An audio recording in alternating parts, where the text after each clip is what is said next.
1,26,00,000 ಮಹಿಳೆಯರಿಗೆ ಈ ಗೃಹಲಕ್ಷ್ಮಿ ಹಣ ಸಂದಾಯ ಹೇಳ್ಬಿಡಿ ಸರ್ಕಾರ. ವೆರಿ ಸ್ಪೆಸಿಫಿಕ್ ಆಗಿ ಹೇಳಬೇಕು ಅಂದರೆ 52,000 ಮಹಿಳೆಯರಿಗೆ ಈ ರೀತಿ ಪ್ರಾಬ್ಲಮ್ ಆಗಿದೆ. GST ಮತ್ತು ಇನ್ಕಮ್ ಟ್ಯಾಕ್ಸ್ ಪೇಯಿಗಳು ಅಂತ, GST ಪೇಯಿ ಮತ್ತು ಇನ್ಕಮ್ ಟ್ಯಾಕ್ಸ್ ಪೇಯಿಗಳಂತ 52,000 ಮಹಿಳೆಯರಿಗೆ ಆಗಿದೆ. ನಿಮಗೆ ನಾನು ಹೇಳಲಿಕ್ಕೆ ಬಯಸ್ತೇನೆ, ಈ 52,000 ಮಹಿಳೆಯರಲ್ಲೂ ಕೂಡ ನಾವು ಬಹಳಷ್ಟು ಪ್ರಯತ್ನ ಮಾಡಿ ಈಗ ಮೊದಲನೇ ಹಂತದಲ್ಲಿ 20,000 ಮಹಿಳೆಯರನ್ನ ಕ್ಲಿಯರ್ ಮಾಡಿದ್ದೀವಿ.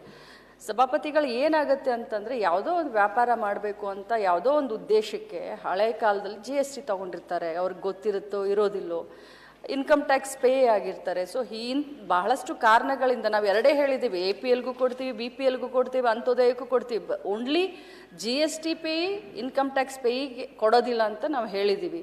ಮತ್ತು ಇದು ನಿರಂತರವಾಗಿ ನಡೀತಾ ಇದೆ. ಸದಸ್ಯರಿಗೆ ಹೇಳಲಿಕ್ಕೆ ಬಯಸ್ತೀನಿ, ಇವತ್ತು ಕೂಡ ಯಾರಾದರೂ ಲಾಗಿನ್ ಮಾಡಿದ್ರೆ ಗೃಹಲಕ್ಷ್ಮಿ ಯೋಜನೆಯ ಲಾಭ ನಾವು ಇವತ್ತು ಪಡಿತೀವಿ ಅಂತ ಇವತ್ತು ಅವರು ಲಾಗಿನ್ ಮಾಡಿದ್ರೆ ಇವತ್ತು ಕೂಡ ಅವರು ಫಲಾನುಭವಿಗಳಾಗಲಿಕ್ಕೆ ಎಲ್ಲ ಒಂದು ಅವಕಾಶವನ್ನು ಸರ್ಕಾರ ನಮ್ಮ ಇಲಾಖೆ ಅವರಿಗೆ ಕೊಡ್ತಾ ಇದೆ.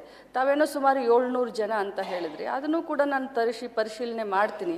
ಬಟ್ ನಾವು ಭಾಳಷ್ಟು ಪ್ರಯತ್ನ ಮಾಡಿದರೂ ಕೂಡ ಅದು ಇನ್ಕಮ್ ಟ್ಯಾಕ್ಸ್ ಆಫೀಸ್ಗೂ ಸುಮಾರು ಕಾಗದಗಳನ್ನ ಬರೆದ್ವಿ, GST ಕೌನ್ಸಿಲ್ಗೂ ಕೂಡ ನಾವು ಇದನ್ನು ಅವರ ಗಮನಕ್ಕೂ ಕೂಡ ತೆಗೆದುಕೊಂಡು ಬಂದಿದ್ದೀವಿ.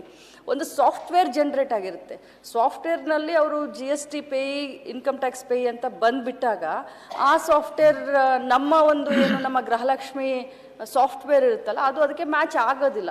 ಸೊ ಆಟೋಮೆಟಿಕ್ ಆಗಿ ಅದು ಕಟ್ ಆಗುತ್ತೆ ಸರ್. ಅದರಲ್ಲಿ ನಾವೇನು ಹಸ್ತಕ್ಷೇಪ ಮಾಡಲಿಕ್ಕೆ ಆಗೋದಿಲ್ಲ.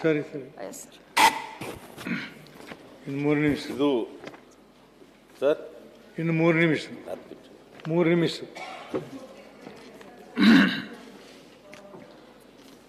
ಇನ್ನು ಜವಳಿ ಇದ್ರ ಬಗ್ಗೆ ಮಾತಾಡುವಂಥದ್ದು, ವಿಶೇಷವಾಗಿ ಬಾಗಲಕೋಟೆ ಜಿಲ್ಲೆಯಲ್ಲಿ ಸುಮಾರು ದೊಡ್ಡ ರಬಕ, ಬನಹಟ್ಟಿ, ತೇರದಾಳ, ಮಾಲಿಂಗಪುರ, ಈ ಕಡೆಗೆ ಗುಳೇದಗುಡ್ಡ, ಇಲ್ಕಲ್, ರಬಕ